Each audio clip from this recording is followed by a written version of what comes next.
چمنستان دہر میں ہزاروں آندھیاں چلی، جنہوں نے گلشن ہستی کے گلہائے شگفتہ اور ناشگفتہ کو پامال کر کے رکھ دیا صدر عالی وقار۔ لاکھوں طوفان اٹھے جنہوں نے تہذیب عالم کی اینٹ سے اینٹ بجا دی، انگنت فطرہائے روزگار نے جنم لیا جن سے عروس ہستی بیوہ کی اجری ہوئی ماں بن کے رہ گئی۔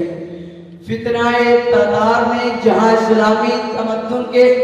قصر ذیشان کو پیوند خاک کر کے رکھ دیا، وہاں صدیوں کی تہذیب و ثقافت بھی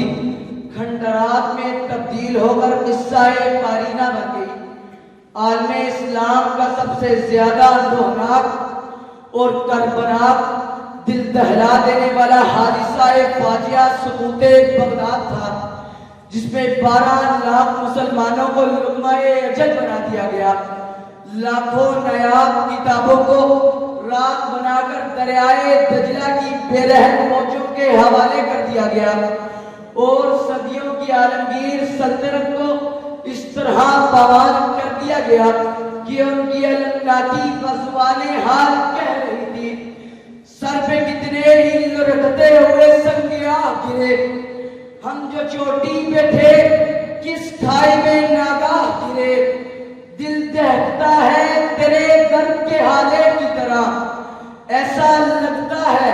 کہ سینے میں شب ماہ گرے، ایسا لگتا ہے کہ سینے میں شب ماہ گرے۔ سقوط ڈھاکہ کا حادثہ اس سے بھی زیادہ اندوناک ہے صدر عالی وقار۔ یہ حادثہ اس حال میں ہوا کہ ہماری 1 لاکھ فوج غنیم کے چھکے چھڑا رہی تھی، جنگلوں، دریاؤں اور ندی نالوں کی کمین گاہوں میں دشمن کو ناگو چلے چموا رہی تھی، ہتھیار پھینک کر دشمن کے آگے سرنگو ہونے کا ذلیل ترین فرمان امت مسلمہ کے منہ پر سیاہی پھیر گیا۔ قائد اعظم کا پاکستان 2 لفظ ہو کر رہ گیا۔ علامہ اقبال کے خواب کی تعبیر دھندلا کر رہ گئی۔ ذی وقار، ہم نے اسلام کے رشتہ یگاوت کو تباہ کر ڈالا، اور جب سقوط ڈھاکہ کی اسکیم مکمل ہو گئی تو اقتدار میں آنے والی مشہور جماعت کے لوگوں نے گھروں میں گھی کے چراغ جلائے اور راج کرے گی خالصہ باقی رہے نہ کوئی کے ترانے گا گا کر بھکشا ڈالا، اور مشیر کافی پکار اٹھے۔ قبر اقبال سے آ رہی تھی صدا،